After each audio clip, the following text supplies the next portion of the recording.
कहाँ चले गए मेन टाइम में?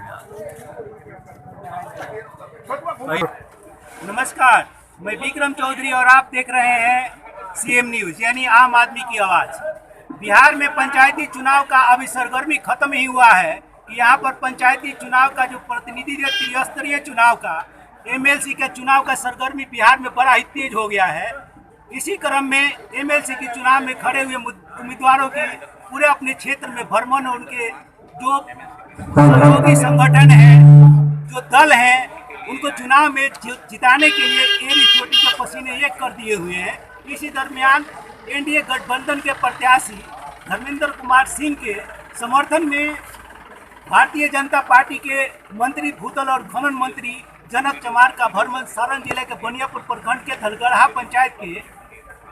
मुखिया राजीव राम के जो निवास स्थान है यहाँ पर हुआ, जहाँ पर काफ़ी जो है एनडीए गठबंधन के नेता यहाँ पर मौजूद हैं। अपने जो है उम्मीदवार को जिताने के समर्थन में यहाँ पर एक बहुत बड़ी जनसभा कर रहे हैं। इस चुनाव में सुधांशु रंजन जो महागठबंधन के प्रत्याशी हैं वो भी हैं, और यहाँ पर एक दूसरे जो चुनाव जीते हुए प्रत्याशी सचिदानंद राय जो इस चुनाव में भाग लेने वाले थे लेकिन उनको टिकट नहीं मिली हुई है, और उसके बदले धर्मेंद्र कुमार सिंह को टिकट मिली हुई है जो एनडीए के महागठबंधन के नेता हैं, और उन्हीं के चुनाव के लिए जो यहाँ पर एक बहुत बड़ी तैयारी चल रही है। आइए जानते हैं इस चुनाव में जो सभा हो रहा है इसका और क्या उद्देश्य। आप जो है धर्मेंद्र कुमार सिंह के जो है चुनावी सभा को अभी संबोधित कर रहे थे, जो विधान परिषद के चुनाव है, उसमें आपने एक बात बोला था कि ये जो सपनों का भारत है, हमारे देश के जो महापुरुष हैं डॉक्टर अम्बेडकर, भगत सिंह और यहाँ तक कि श्यामा प्रसाद मुखर्जी और दीनदयाल के उपाध्याय के जो समतामूलक समाज की स्थापना की बात आपने कही, मैं ये जानना चाहता हूँ कि अगर जो इस देश के वोटर हैं या जो एमएलसी में चुनाव करने जा रहे हैं, वोट डालने वाले हैं, अगर एनडीए गठबंधन के विरोध में वोट करते हैं तो क्या इस देश में समतामूलक समाज की स्थापना संभव है या नहीं है? सबसे पहले तो आपकी बातों को मैं आगे बढ़ाते हुए सारण प्रमंडल में जो निर्वाचन क्षेत्र के पंचायती अधिनियम के तहत चुनाव होने जा रहा है, जनता ने मन मिजाज बना करके बैठी हुई है कि एनडीए की सरकार में देश के यशस्वी प्रधानमंत्री नरेंद्र मोदी जी और राज्य के मुखिया यशस्वी मुख्यमंत्री नीतीश कुमार जी के नेतृत्व में अमूलचूल परिवर्तन हुआ। रोटी, कपड़ा, मकान, आवास, शिक्षा, सुरक्षा, सबकी सम्मान की चिंता एनडीए की सरकार ने किया। इसकी पूर्व की जितनी सरकारें रही है, जनता को, गरीब को, शोषित को, पीड़ित को बात करती रही है और सत्ता में आकर के अपने परिवारवाद को, वंशवाद को आगे बढ़ाने का अवसर लोगों ने देते रहा।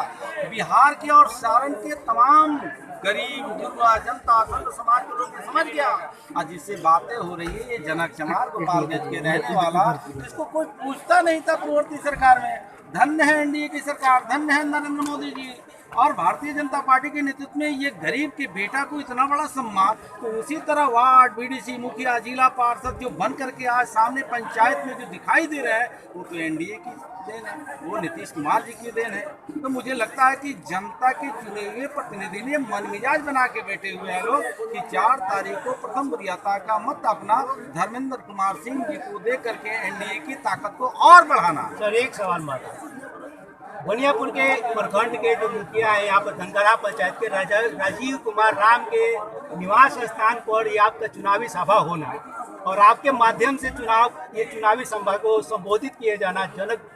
राम जी मंत्री जी के द्वारा जो दलित समाज से आते हैं, क्या इसके माध्यम से दलित वोटरों को साधना है क्या? मैं स्पष्ट कहता हूं कि पैर जब भी मुड़ता है तो पेट की तरफ मुड़ता है, पीठ की तरफ नहीं मुड़ता है। मैं जिस समाज से आता हूं वो समाज देखने के लिए ललायित रहता है कि कौन जनक चमार है कि भारतीय जनता पार्टी ने एक झोपड़ी में रहने वाला बेटा को इतनी बड़ी जिम्मेवारी दिया। तो चमार, दुसाद, डोम, दोबी, मुसहर, पासी, कटीक, खरवार, नुनिया, तुरहा, बिंद, निषाद, जो वंचित समाज जिसका सपना श्यामा प्रसाद मुखर्जी जी, दीनदयाल उपाध्याय जी, बाबा साहब अम्बेडकर जी, वीर सावरकर जी, महात्मा गांधी जी, सरदार वल्लभ भाई पटेल जी, बाल गंगाधर तिलक जी ने सपना देखा था कि आजाद भारत में सबको रहने का घर होना चाहिए, पहनने का कपड़ा होना चाहिए, खाने की रोटी होनी चाहिए। आज धन्य, मैं बार बार कहता हूँ कि प्रदेश और देशवासियों को, जब जब गरीब के ऊपर अत्याचार होता है तो एक भगवान रूपी इंसान की अवतार होता है। यह देश के यशस्वी प्रधानमंत्री नरेंद्र मोदी जी गरीबों के दुख को हरने के लिए एक भगवान रूपी एक इंसान के रूप में अवतार लिया है। तो एक गरीब भी ठान करके बैठा हुआ है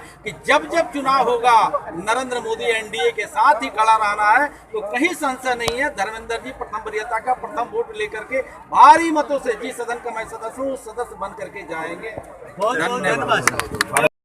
देश की आजादी के लिए जो लड़ाई लड़ी थी, उन्हीं के सपना को पूरा करने के लिए एनडीए सरकार भी कमर कस ली है। अब ये देखना है कि इस देश की जनता और खासकर सारण जिले की जनता एमएलसी के चुनाव में जो समता मूलक समाज की स्थापना करने की जो बात कही गई है वो पक्ष में जाता है वोट या विपक्ष में। अब 4 तारीख के बाद ये जो रिजल्ट निकलेगा विधान परिषद का तभी क्लियर होगा। इन्हीं शब्दों के साथ में विक्रम चौधरी, सीएम न्यूज।